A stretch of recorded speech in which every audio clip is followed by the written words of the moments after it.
we don't work in a vacuum. There are people around us that have expectations. Maybe everyone else is doing it one way and you want to actually start acting in a way that's better for your attention and less busy. So how do you deal with that?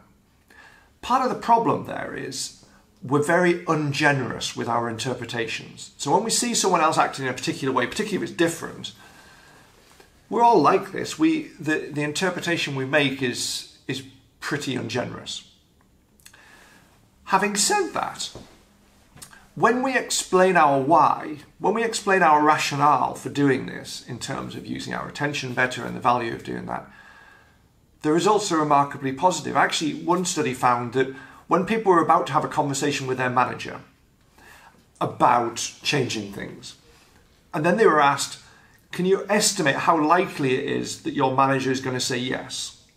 They underestimated how often the manager would say yes by half.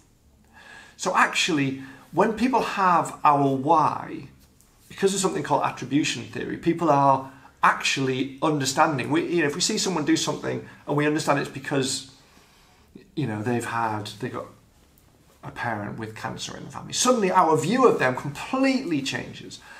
And so we just need to explain our why, and then people work. So as a personal example, I had a client who was once getting really frustrated that I wasn't responding to email very quickly.